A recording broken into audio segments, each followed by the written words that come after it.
Bonjour à toutes et tous, j'espère que vous allez bien. Bienvenue dans un nouvel épisode du podcast Parle-en encore.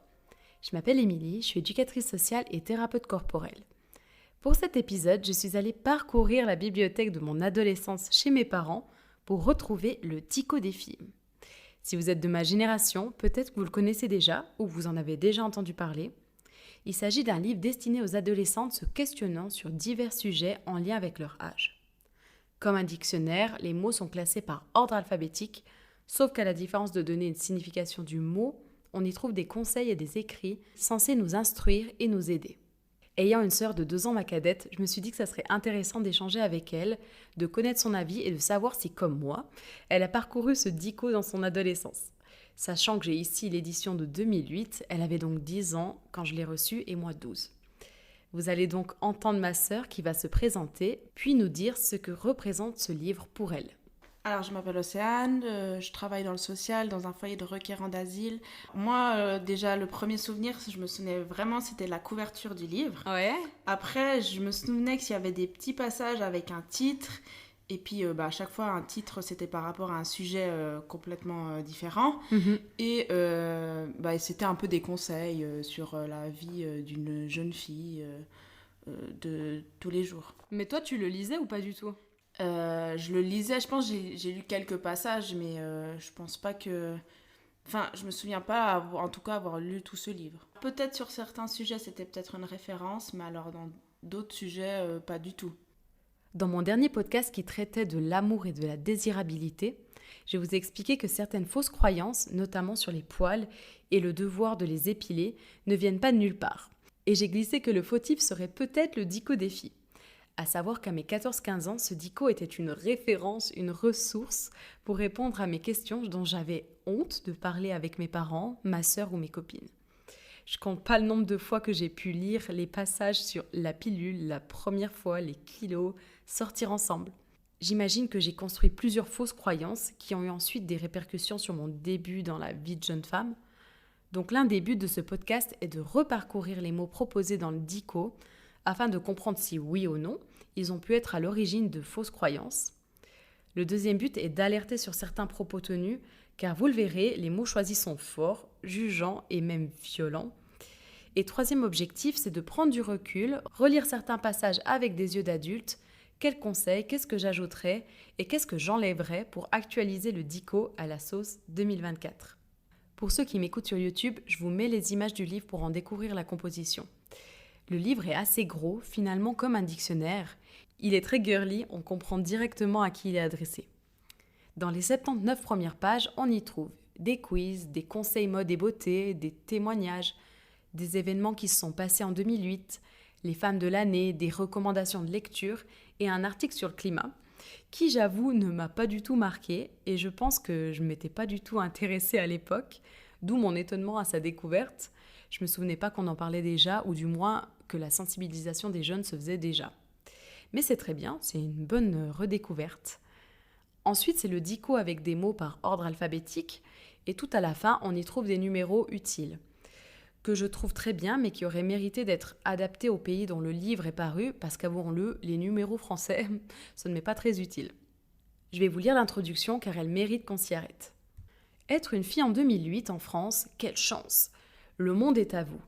La loi n'établit plus aucune inégalité, aucune disparité entre les hommes et les femmes, et la société, grâce à la détermination de vos grands-mères et de vos mères, accepte de voir des femmes à tous les postes, toutes les responsabilités.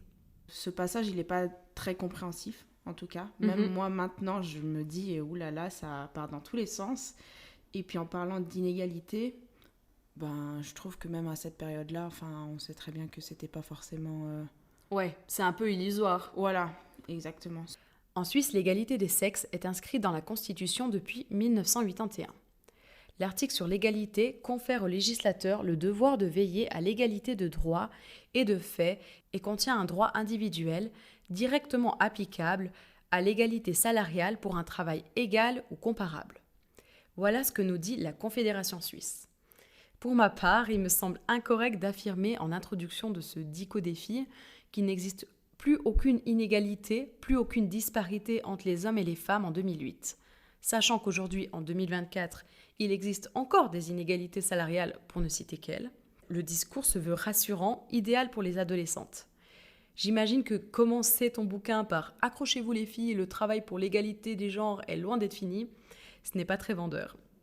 Dans cet épisode du podcast, nous allons nous concentrer aujourd'hui que sur des mots qui touchent à l'apparence. Poils, tatouages, maquillage. Je ferai une deuxième partie dans quelques semaines pour aborder toute la partie relations amoureuses et sexualité. Donc si tu ne veux pas la rater, pense à t'abonner. Commençons donc avec ces fameux mots. Poils, comment s'en débarrasser ? Le développement de la pilosité fait partie des petits cadeaux sympathiques de la puberté, comme l'acné ou les petites rondeurs superflues. Seulement, contrairement aux boutons qui finiront bien par décrocher un jour, vous allez devoir apprendre à vivre avec vos poils, ou plutôt exactement à vous en débarrasser. Que l'on ait 3 poils ou davantage, de toute façon, la question de toutes les filles, c'est comment s'en débarrasser. Je pense que le message est clair, surtout quand on lit cet autre passage. On a souvent l'impression d'avoir trop de poils, trop foncés, trop épais, au point que l'on se trouve un air de gorille. Les poils sont clairement à proscrire selon le Dico Défi, qui explique les diverses façons de s'épiler avec les avantages et les inconvénients. On y apprend que l'épilation du maillot demande un vrai courage, ça donne envie, que les épilateurs électriques peuvent amener à ce que les poils repoussent sous la peau et de ce fait donner des plaques rouges inesthétiques. Donc épilez-vous, sinon vous allez ressembler à un gorille, mais attention, les plaques rouges ce n'est pas beau non plus, donc au final que faire ? Je suis perdue. Heureusement qu'il est dit qu'on peut s'épargner l'épilation des bras, ouf. Plus sérieusement, quand tu lis ça à 12-13 ans, au début de ta puberté, tu comprends rapidement que c'est la honte et que ce n'est pas beau d'avoir des poils. Il n'y a aucun passage qui t'explique la fonction du poil. Pour rappel, leurs rôles sont de protéger le corps de la chaleur, du froid et des rayons du soleil. Quand il fait chaud, les poils retiennent la sueur près de la peau, qui est ainsi hydratée et maintenue à bonne température. Ils retiennent également certains microbes, les poussières, les pollens et de nombreuses particules qui sont source d'allergies. Les poils sont donc importants. Ce qui m'a marqué, c'est aussi ce passage sur le rasoir qui dit « La peau souffre, c'est vrai, et les poils en profitent pour repousser de plus en plus vite et de plus en plus fournis. » Voici le témoignage de ma sœur qui va dans ce sens. Bon, après, étant blonde, ça se remarque moins. Mais c'est vrai que je me souviens aussi que je voulais absolument pas en avoir et que j'ai fait aussi un peu n'importe quoi, le rasoir, et que ça c'était, je sais pas, c'était la première étape entre guillemets, et ce qui n'a pas arrangé les choses parce que du coup après ton poil apparemment il repousse plus dur et plus long. Cette idée reçue que le rasoir fait pousser les poils plus vite et plus épais est totalement fausse. Quand tu te rases, la tige de ton poil est coupée nette. C'est pourquoi quand il commence à émerger à la surface de la peau, il peut te sembler plus épais. Quant à la vitesse, c'est le fait d'arracher le bulbe, quand tu l'épiles à la cire par exemple, qui rend le processus plus lent que si tu coupes seulement le poil. Je vous ai déjà fait un partage de mon expérience avec la pilosité dans mon dernier podcast sur l'amour et la désirabilité, donc je ne vais pas revenir là-dessus. Par contre, dans le Dico, ce n'est pas précisé de faire attention à la crème épilatoire qui peut brûler votre peau et dont j'en ai fait les frais. Dernier passage, en France, l'usage veut que l'on s'épile. Les gens seraient choqués de vous voir avec des poils sous les aisselles. C'est supposé être très laid. En fait, cela peut donner l'impression qu'une femme ne prend pas soin d'elle, ou pire, qu'elle est sale. Voilà comment se termine cette définition. J'imagine que vous êtes tout autant irrité que moi d'entendre ça, et pourtant, c'est bien ce qui est écrit. Ça me semble important de rappeler qu'il n'est pas obligatoire de s'épiler et surtout que ce n'est pas sale. Là, on associe la sueur à de la saleté, mais tout comme le poil, la sueur a sa fonction. Et là où c'est très hypocrite quand on pense au beau discours sur l'égalité en introduction, c'est qu'on n'irait pas dire à un garçon ou un homme que ses poils sont sales, ça n'a aucun sens.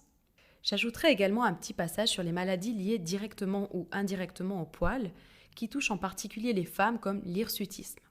L'hirsutisme, c'est une pilosité sur le visage, le torse, le dos d'une femme qui peut être due à un excès d'hormones mâles, appelé androgène. Il peut être héréditaire ou apparaître avec certaines affectations médicales. Les femmes atteintes de SOPK, syndrome des ovaires polykystiques, sont parfois touchées par l'hirsutisme car c'est une maladie hormonale.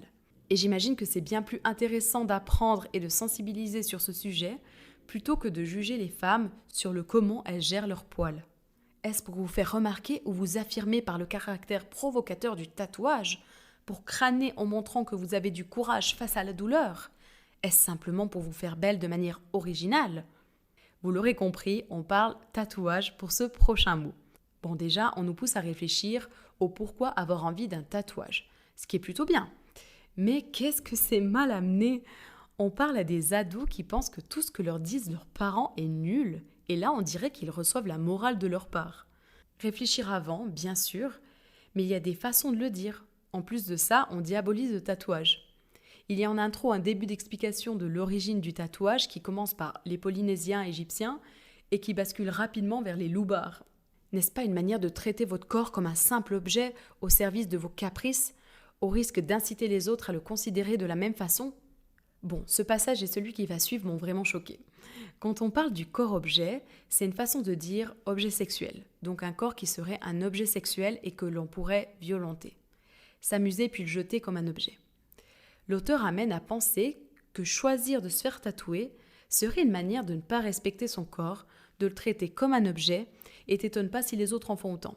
Ça veut dire que je donne la bonne excuse avec mon tatouage pour qu'on m'agresse. Sachez que les tatouages comme les piercings sont souvent très mal considérés dans certains milieux. Aborder un tatouage peut vous fermer des portes. Ce serait dommage de choquer un employeur ou la famille de votre chérie. De bonnes raisons d'éviter le tatouage, surtout s'ils sont grands ou inscrits sur les parties visibles de votre corps. Aïe aïe aïe, c'est de pire en pire. Encore un discours qui prône des jeunes filles lisses et sans bavure. Surtout, ne changez pas ou ne vous privez pas pour votre belle famille. En premier, ce n'est pas avec eux que vous allez vivre. Ils n'ont aucunement le droit de vous dire à quoi devrait ressembler votre physique. Et bon sang, vous faites bien ce que vous voulez. On n'a qu'une vie. Un tatouage ne vous rendra pas moins intelligent, moins aimable, sauf exception, moins compétent dans votre travail. Si je dois vous donner un conseil de personne tatouée, réfléchissez assez longtemps, choisissez bien votre tatoueur et ne bastez pas la cicatrisation. Bien réfléchir à ce qu'elle souhaite faire, se renseigner sur le tatoueur, mais aussi de méditer dessus et de pas suivre la mode actuelle. Pour pas avoir le même que tout le monde aussi. Toi, t'as des tatouages que tu regrettes? J'en ai 2.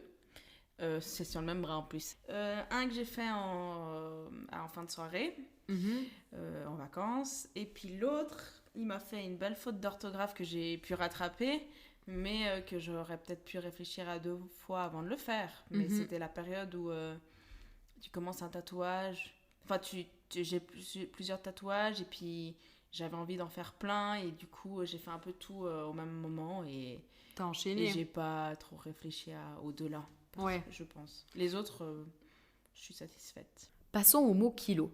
Mais rassurez-vous, les garçons adorent ça. Pas trop tout de même. Vous l'aurez compris, ce ne sont pas mes mots, mais bien sûr ce qui est écrit dans le livre. Je sens que vous allez adorer cette page également. On va commencer par du positif. Il est dit qu'il est normal de prendre du poids à l'adolescence. D'ailleurs, pour la petite histoire, en retrouvant mon carnet de santé, j'ai découvert que j'avais pris 10 kilos en un an à la puberté. Je n'avais pas du tout réalisé, mais après tout, c'est normal, rien d'alarmant. Le corps se développe et l'argent de poche passait souvent pour les bonbons d'ailleurs. Notre cher Dico nous dit « Ce qui fait le plus grossir, ce sont les petites déprimes, les coups de blues que l'on noie à grand renfort de chocolat et de sucreries en tout genre. » Il faut comprendre que les troubles du comportement alimentaire servent à 3 choses. Anesthésier ses émotions en évitant de ressentir ce qui nous dérange, en se réfugiant dans la nourriture. À modifier son corps, que ce soit pour prendre ou perdre du poids, notre corps s'adapte à nos besoins sécuritaires inconscients. Et à ressentir les bonnes émotions, mais pas pour les bonnes raisons. Il est donc hyper culpabilisant de dire « si tu es gros, c'est de ta faute, c'est à cause de tes petites déprimes ». Plus loin, il est dit « si vous n'avez pas de problème flagrant de poids, ne faites pas partie des filles qui se plaignent pour rien. Évitez de faire la coquette et de dire que vous avez 3 kilos à perdre ou à prendre devant une copine qui a des réels problèmes de poids et qui devra vivre avec toute sa vie. C'est insultant et très agaçant. » C'est une remarque qui se veut bienveillante, mais qui finalement échelonne le degré de souffrance. Qui te dit que la fille qui correspond à la norme ne souffre pas? Les personnes qui souffrent d'anorexie ne sont pas forcément passées par la case surpoids avant. Je comprends l'intention du message, qui se veut gentil et compatissant envers les copines souffrant de problèmes de poids, mais je le trouve mal amené. Personnellement, je connais des femmes qui assument totalement leur surpoids et s'aiment de la sorte, et des filles minces qui ne s'aiment pas. J'ajouterai au dico de la prévention concernant la sous-alimentation, car c'est un âge où on est fragile et on peut rapidement tomber dans les troubles du comportement alimentaire, notamment à cause des effets de mode. Et je noterai les vrais termes, TCA, troubles du comportement alimentaire, dysmorphophobie, vu que l'anorexie et la boulimie y sont mentionnés. Pour info, selon le docteur Alain Péroux, un trouble du comportement alimentaire est la conjonction d'une vulnérabilité génétique, d'une influence culturelle et d'une histoire personnelle. 33% viennent de l'environnement social, 20% du genre féminin, 20% de facteurs génétiques et biologiques, 20% de l'éducation, 15% des traumatismes et 2% d'une décision personnelle. Est-ce que tu pensais souvent à ton poids quand tu étais ado ? Alors, je pense ado, pas forcément. Je me pesais pas en tout cas. Après, tu te regardes dans le miroir et tout ça, voilà. Mais j'avais pas un chiffre en tête. C'était plus par après que... Oui, là, tu penses au kilo et tu fais un peu une fixette. Mais tu sais pourquoi ? Je sais pas, c'est... plus quand tu te dis que c'est peut-être le moment de se reprendre en main. C'est là que L'élément déclencheur était pas un garçon. Non, alors pas du tout. Pour les prochains mots, je vais pas autant m'attarder, mais revenir sur quelques phrases choc. À la page mode, il est écrit « Aujourd'hui, on a découvert que le soleil peut être dangereux pour la santé. Qui sait, dans quelques années, la peau blanche redeviendra peut-être à la mode. » Rappelons que la santé est tout de même prioritaire sur la mode. Selon moi, le besoin vital d'être bronzé en été est lié au summer body. Et vu que je trouve ça absolument ridicule qu'encore une fois, on se met la pression du corps parfait, le bronzage est selon moi pas essentiel. Non, moi je veux être bronzée. Ouais, c'est vrai.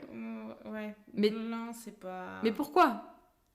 Je sais pas, tout le monde est bronzé, j'ai envie d'être bronzée. Ouais, d'être bien, d'avoir des couleurs, qu'on voie que je suis partie en vacances. Du coup, tu remets pas vraiment encore ça en question, quoi. Non, j'aime le bronzage après les coups de soleil. J'ai moi-même été très influencée à force d'entendre « T'as mauvaise mine, tu es blanche comme un cul » ou « Tu as l'air malade ». Donc je comprends que ce n'est pas facile d'arrêter l'auto-bronzant ou de passer à la crème SPF 50. Mais vraiment, si je peux vous donner un conseil d'amis, pensez à la santé de votre peau. Taille, un mot où j'ai de quoi me sentir concernée avec mon 1m57. Si vous restez petite, vous avez le sentiment de faire bébé. En prenant de la poitrine et des hanches, vous vous sentez du genre peau à tabac. Vous avez des torticolis à force de parler aux grands. Il faut faire un ourlet à chaque fois que vous achetez une jupe. Et vous ne serez jamais un mannequin. À moins que la mode s'inverse. Décidément, cette mode n'a jamais été à mon avantage. Mais les garçons vous trouvent beaucoup plus de charme que les filles qui les dépassent d'une tête. Et vous pouvez être fiers de vos jolis petits pieds et vos petites mains. Avant de réagir, je vais vous lire un extrait sur le mot talon. Si vous mesurez 1m70 ou plus, pensez aux petits talons pour ne pas effrayer les garçons. Au-delà de 6 cm, il faut être mannequin de haute couture pour ne pas avoir mauvais genre. En résumé, qu'on soit petite ou grande, on prend cher dans ce dico défi. J'ai même plus d'arguments à part « faites ce que vous voulez ». Je rebondis sur le pot à tabac quand même. Soit j'étais assez mature à 12 ans pour ne pas que cette description m'atteigne, soit je ne comprenais pas ce que ça veut dire et c'est tant mieux. En tout cas, ça ne donne pas envie d'être petite quand on lit ça, ni même d'être grande d'ailleurs. Mais bon, au moins, on peut porter des talons, mais attention, pas plus que 6 cm. Pour les cheveux, il est dit « Une coloration abîme les cheveux et puis certaines couleurs sont franchement vulgaires. Dommage que ça ne soit pas précisé quelle couleur, on ne voudrait surtout pas être vulgaire. » Un jour, je débarque à la maison, sans rien dire à personne, brune. Mais vraiment brune. Oui. Maman, elle est tombée par terre. Elle a hurlé. C'est qui ? C'est quoi ? Donc voilà, mais j'ai adoré. Moi, Quel âge t'avais ? 14. 14 ? Peut-être un peu plus. Non, 16 peut-être. 16. Ouais. 16. J'ai subi avec la repousse pour avoir mes cheveux de nouveau naturels. Ça a pris 2 ans, même un peu plus. Et puis parce que j'ai passé par toutes les couleurs, c'était horrible. J'ai même eu du rouge, j'ai eu blond clair. Ah, t'as eu du jaune dégueu, hein. J'ai eu du jaune dégueu. Sans vouloir te vexer, hein. Ah, mais c'était horrible. Non, c'était pas beau. Non, c'était horrible. Et terminons avec le mot maquillage. Un maquillage raté ou trop voyant peut être catastrophique. Rappelons que l'on parle à des ados qui débutent en maquillage. Qui a tout fait juste dès la première fois ? Si vous êtes comme moi, vous avez forcément fait un jour un trait de liner trop épais, mis du rouge à lèvres sur vos dents, choisi un fond de teint trop foncé, et alors ? La suite, c'est des explications sur comment appliquer son maquillage, et on termine avec ce superbe paragraphe. N'abusez pas de maquillage. Il y a des circonstances, une messe d'enterrement par exemple, où il est même déplacé. Et quelle que soit l'occasion, un visage trop maquillé n'est jamais mis en valeur. Vous risquez de passer pour un clown, ou pire, une fille vulgaire ou aguicheuse. Ah, nous les femmes, nous avons toujours besoin d'aguicher et de provoquer. Finalement, on cherche un peu les ennuis. Voilà.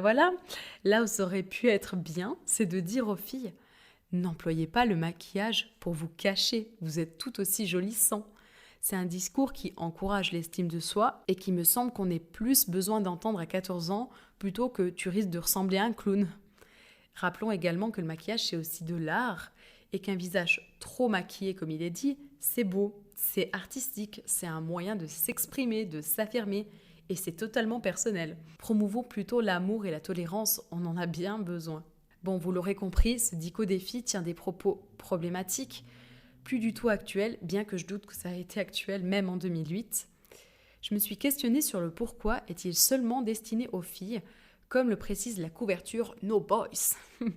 Les hommes et les garçons ados doivent aussi disposer d'informations importantes qui les concernent tout autant, la contraception, les poils, la sexualité. C'est pourquoi il existe un dico des garçons, que je n'ai malheureusement pas en ma possession. Et dans la version de 2018, on y trouve sur la couverture, en bonus, l'avis des garçons. On y retrouve 50 avis donnés par des garçons. Selon moi, l'avis des garçons répond à une demande des filles entre 10 et 17 ans. En tout cas pour moi qui n'ai pas de frère ou pas d'amis avec qui en discuter à cet âge-là, l'avis des garçons me semblait très important. Après, à voir de quelle manière c'est amené et si leurs propos sont pertinents, rassurants et pas culpabilisants. Apparemment, le livre comportait des erreurs comme le sujet du mariage chez les mineurs et aussi un positionnement politique et religieux assumé par l'auteur de l'ouvrage, Dominique Alice Rouillet, mais nous aurons l'occasion d'en rediscuter dans la deuxième partie du podcast sur les relations amoureuses et la sexualité. En conclusion, tout n'est pas mauvais, tout n'est pas bon à jeter.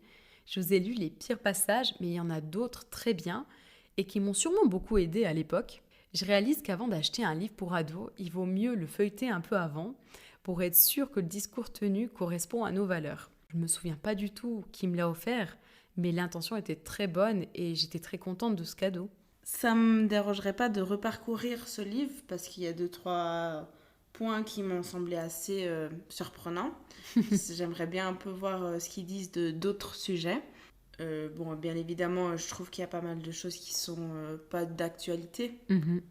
Donc je le prendrais au second degré et pas au premier comme j'aurais peut-être pu le faire du coup dans mon adolescence. Où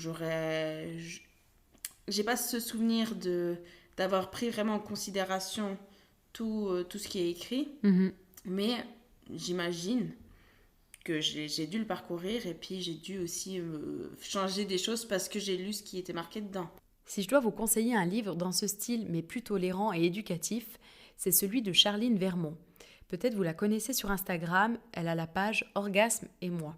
Elle a écrit 2 livres dont les titres sont Corps, amour et sexualité, les 120 questions que vos enfants vont vous poser, qui est destiné aux 5-14 ans, et le second qui est aussi Corps, amour et sexualité, il n'y a pas d'âge pour se poser des questions, qui est destiné aux jeunes et adultes. Et voilà, j'arrive à la fin du podcast. En tout cas, je vous remercie de m'avoir écouté jusque-là. Si le podcast vous a plu, vous pouvez liker la vidéo ou laisser un commentaire. Et on se retrouve bientôt pour un nouvel épisode.